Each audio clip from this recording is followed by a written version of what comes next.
Bartson has pointed out that I have been on a pretty decent losing streak lately. Let's see if I can't change that.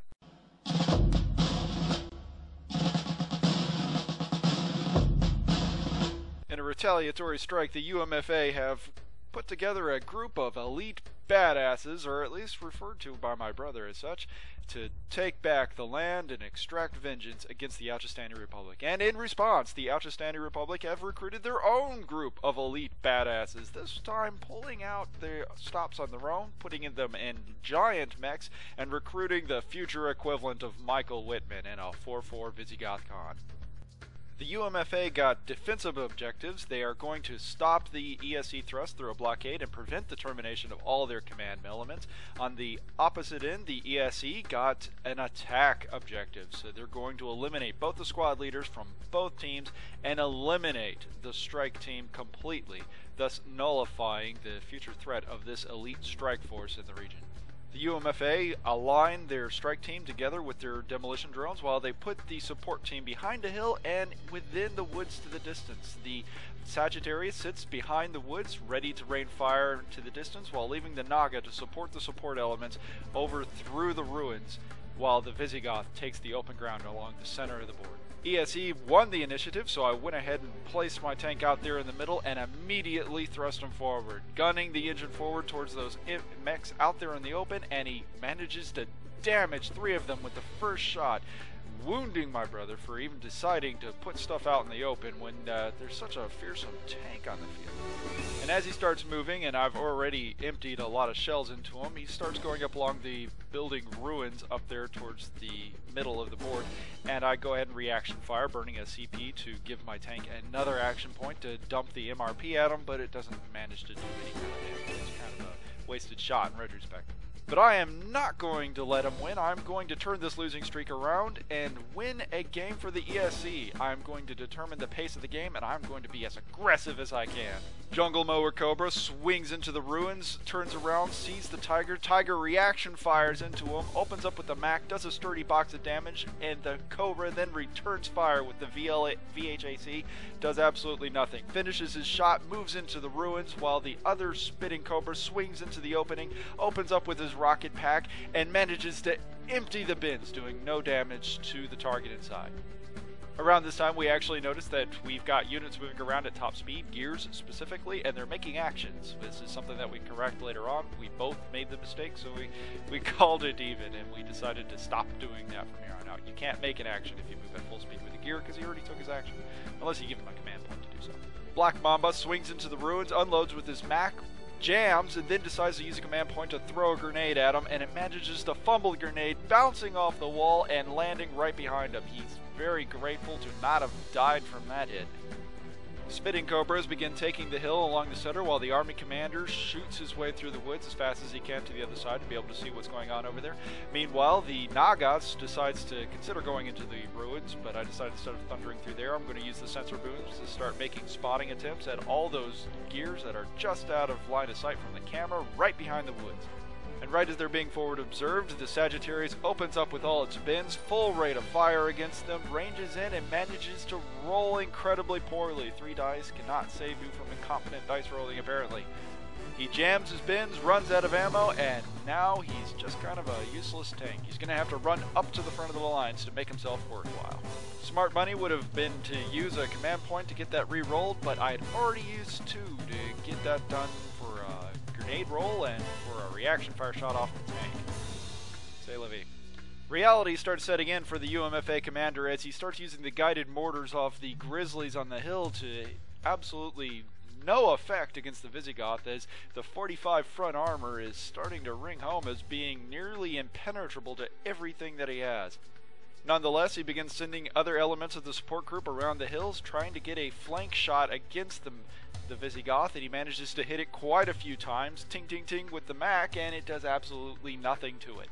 And with turn 2 coming to a close, the Visigoth has plowed through the center of the field. There is currently a brewing fight in the ruins, and there doesn't seem to be a whole lot to stop the Visigoth right at the moment. My brother's reeling. I win initiative again, and of course I take it, and I move the Visigoth forward as the minimum amount that I can without incurring a stun token. Open up the field cannon against those guys out in the open right by the ruins, and manages to kill 1, 2, 3 different gears, and the AGM guided Jaguar that was out there holding his own and giving me quite a bit to concern myself with. I'd say a lot for having 4 dice to roll with on the attack, but that field cannon is awesome. It manages to kill nearly everyone just on a shot alone. Go ahead and pan the turret around and open up the light laser cannon at the gears on the other side, and manages to even wound that fellow over there, that poor fellow that manages to just peek his head out just a little bit and give him a critical box. My brother starts reconsidering his strategy, and we both start realizing that the biggest issue here, since this is a night fight, that moving around so quickly is absolutely hammering any potential to hide in the distance with its full movement mod. And that could actually make the difference when it comes to the Visigoth, because it is sensor dependent. But nonetheless, he keeps moving forward, starts letting out a rat-a-tat-tat against the poor Visigoth, and the Visigoth doesn't even feel it. It pings off the armor in every way, shape, and fashion, barely even scratching the paint. But as the Hunter Gear swings around the corner, it opens up with its bazooka against the tank, which might actually do something, and ping! Once again, the tank's armor holds just barely. I have to admit, I started sweating just a little bit when I saw the defense mods on it, but nonetheless, the Kodiaks in the distance, no, the Grizzlies in the distance, hammer home with the guided mortars and manages to deal 2 boxes worth of damage to the tank, giving it certainly something to consider and more targets that I need to actually take out immediately, because it's the only thing that can really hurt it with any kind of consistency. The Naga swings around the ruins looking for a target to take a look at, and I noticed that most of the people that I was going to shoot at that were right around the ruins are all dead, so that kind of necessitates me firing at something else. So I swing the ATM over to the side, and I lays the target, and then I shoot another one with the AGM and manages to absolutely wreck that Hunter Gear that decided to pop around at the Visigoth, protecting his side for just another turn. Even the commander starts opening up with his Mac in the distance, managing to pepper the targets in the distance, but doesn't manage to actually do any kind of damage to them directly. It's just the Naga taking the show home with his ATM, AGM, and managing to range in more fire with its target designated with the target designator from the fire support Cobra that's sitting out there in the woods with its heavy rocket pack. And surprise, surprise, it went full rate of fire and it didn't run out of munitions. The UMF commander even joked just a little bit that I had target designated the Hunter Gear, hit him with an ATM, killed him, but he was still target designated. Is he still a target that's valid for indirect fire from the Spitting Cobra's rocket packs? We had joked, yeah, it is. We're just going to go ahead and kill the guy while he's trying to exit the gear and just splash everyone else around him, because I'm not, cheating, I guess. If you just reorganized the fire order, it would have been the same. So what do you think? Put it in the comments below. But I'm not taking any prisoners, and neither is my opponent here, as he pushes his forces to the limit as much as he can as well, manages to fire off his Mac as fast as he can at the Spitting Cobra in front of him, and also manages to chuck a grenade by adding an extra command point, and he botches it just as bad as my Black Mamba, letting go of the grenade and the backward swing of his arc, nearly killing the guy behind him, proving once again that hand grenades are as dangerous to your teammates as they are the enemy. Sagittarius sallies up in the march of shame as he tries to move forward to bring that pathetic weapons arsenal, the self-defense arsenal, into something meaningful. And though I plastered that squad full of high-velocity weapons fire, he manages to keep the Hunter-Killer drone in one piece, and the Hunter Gear swings out into the open, lets the Hunter-Killer drone go with a heavy swing, and as it rolls into the field, it comes to a stop. He throws the plunger on it, and it manages to hit the tank, army commander, and Naga just barely. They make their defense rolls. They're okay. He doesn't like it, so he makes a command point to get a reroll on the Hunter Killer drone, and it manages to do no damage to the team. That could have been disastrous if it connected.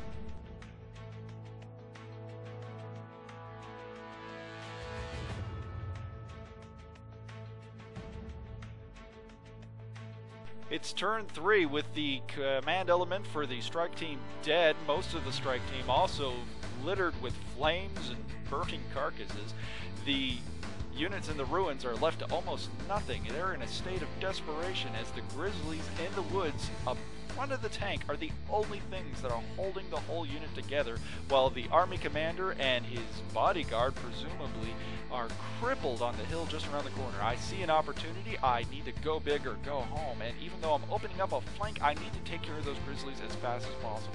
So I plow the tank forward, open up with the field cannon, connects, and because he's been using the autopilot to get an extra action out of some of these weapons, they managed to botch nearly everything. Our Michael Whitman of the future manages to kill those poor grizzlies in one shot, caught completely flat-footed.